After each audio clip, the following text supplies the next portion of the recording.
మీ business ఏదైనా మీ ఊర్లో promotion చేయాలంటే అది సుమన్ టీవీతోనే సాధ్యం. ఇప్పుడే సంప్రదించండి. టీవీ వ్యూవర్స్ కి నమస్కారం.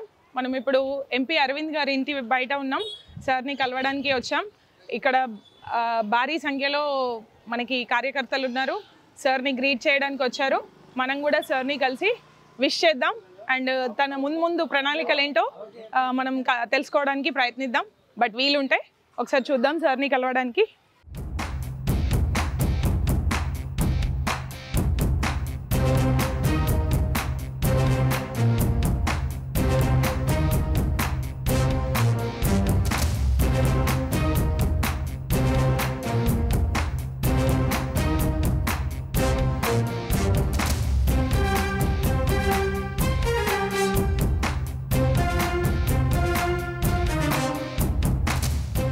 అరవింద్ సార్ ని కలవడానికి వచ్చారా?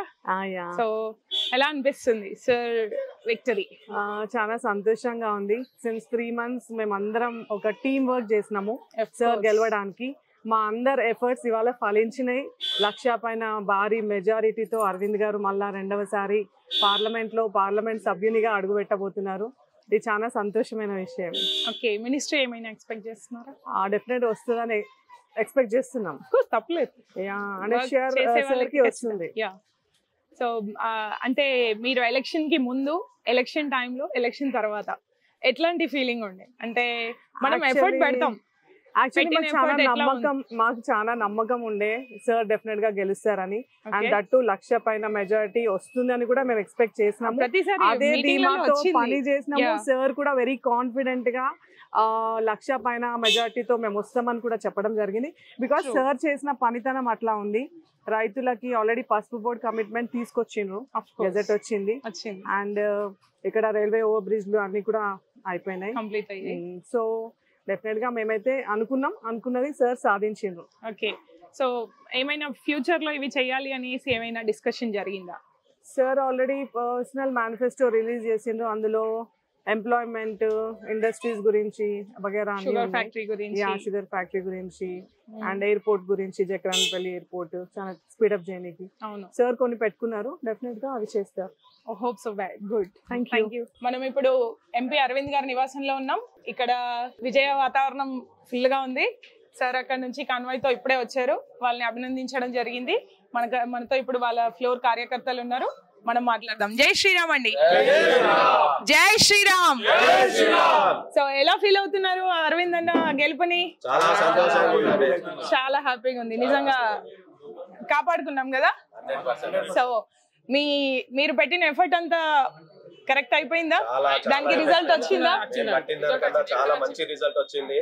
మేము అనుకున్న దానికి మన ముఖ్యంగా మహిళలు మేమేమనుకున్నాము అంటే పోతా ఉంటే ఈ పింఛన్లు కానీ అవి కానీ మాకు బాగా మైనస్ అయితే అనుకున్నాం. కానీ ఎప్పుడైతే మేము ప్రచారంలోకి పోయినామో మాకు అత్యధికంగా వాళ్ళు ఇంట్లోకి పిలుచుకుంటా, మీరు ఏం భయపడకూరి, ఖచ్చితంగా మేము బీజేపీకి ఓటేస్తాం, ఖచ్చితంగా అరవింద్ అన్న గారిని గెలిపిస్తాం, అదే విధంగా మోడీ గారికి కూడా గెలుస్తారు ఖచ్చితంగా, కాబట్టి మేము ఖచ్చితంగా మీకే సపోర్ట్ చేస్తామని చెప్పారు. చెప్పారు.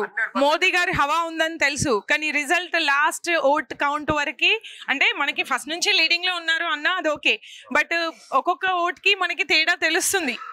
అయితే మీరు వెళ్ళినప్పటికీ ఇప్పటికీ ఏదైనా తేడా వస్తుంది అని అనుకున్నారు ఆఫ్టర్ ఎలక్షన్స్? మాకు పోయిన ఎలక్షన్స్ కన్నా ఈసారి అయితే భారీ మెజార్టీ వచ్చింది. ఆల్మోస్ట్ ఆల్ 1,23,000 అరౌండ్ అంటే ఆల్మోస్ట్ ఆల్ 50,000 లీడ్ అయినాం. సీఎం కూతుర్నే ఓడగొట్టిన అన్న ఇప్పుడు ఎవరో ఆఫ్టాల్ జీవన్ రెడ్డిని 50,000 మెజార్టీ అంటే మేము ఇంకా ఎక్స్ట్రా అనుకున్నాం. సరే, ఆశకు అంతూ లేదు కాబట్టి మేము 150 చేంజ్ అంటే ఇట్స్ ఓకే. మాకు చాలా సంతోషంగా ఉంది. మాకు మహిళలందరూ చాలా చక్కగా రిసీవ్ చేసుకున్నారు. ఇది మహిళల విజయం అనుకుంటాం. మేమేమనుకున్నామంటే ఒక చిన్నపాటు ఆందోళన ఉండే మాకు ఈ పింఛన్లు అవి అని, కానీ అది ఏది లేకుండా, తుడిచిపెట్టకుండా ఏదైనా కానీ అన్నగారు గురించి వీళ్ళు ఆ పైకి చిలుకులు ఇది ఏదో అహంకారం అది ఇది అన్నారు. కానీ అదంతా ట్రాజడీ, అంతా నథింగ్. ఎలక్షన్ల పని చేసిన వాళ్ళని ఆదుకుంటారు ప్రజలు అన్నదానికి ఇది 100% నిదర్శనం. అన్న పనులు అలాగనే చేశాడు. నియోజకవర్గం అన్నని అలానే కాపాడుకున్నారు. ఏ పదవి లేనివాడు, ఏ పార్టీకి సంబంధం లేకున్నా రుబాబ్ చూపించేటోళ్ళు ఖచ్చితంగా ఉంటారు. సో మరొక పొజిషన్ లో ఉండి ఒక ఫార్మర్స్ కి, ఒక లేడీస్ కి కష్టపడి తన ఎఫర్ట్ ని పెట్టి పసుపు బోర్డు తీసుకొచ్చిండు, పసుపు బోర్డుకి రేట్ తీసుకొచ్చిండు. సో ఇప్పుడు ఢిల్లీ నుంచి వచ్చి వాళ్ళు సర్టిఫై చేసి వెళ్ళిండ్రు.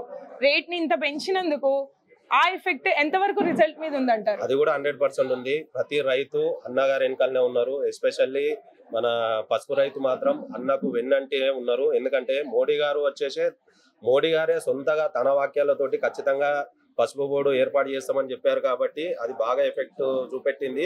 అన్నగారు 100% రైతుల అభిమాని, రైతు కోసం ప్రతి దానికోసం ఆలోచించే వ్యక్తి అంటే అన్నగారు.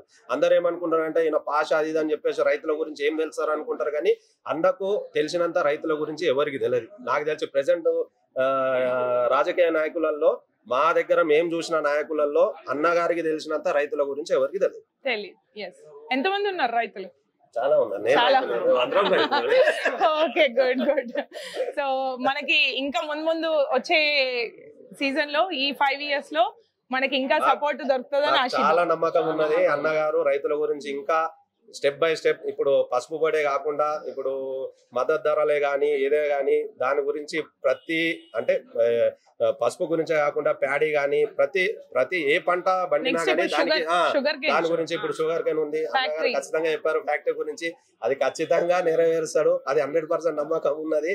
సారంగపూర్ షుగర్ ఫ్యాక్టరీని ఖచ్చితంగా దాన్ని చేస్తాము. దాంట్లో ఉండే లబ్ధి పొందే లేబర్స్ కానీ జాబర్స్ కానీ అందరికీ న్యాయం జరుగుతుందని చెప్పేసి కోరుకుంటున్నాము. ఖచ్చితంగా మా అన్నగారు చేస్తారు. జై మాతాకి జై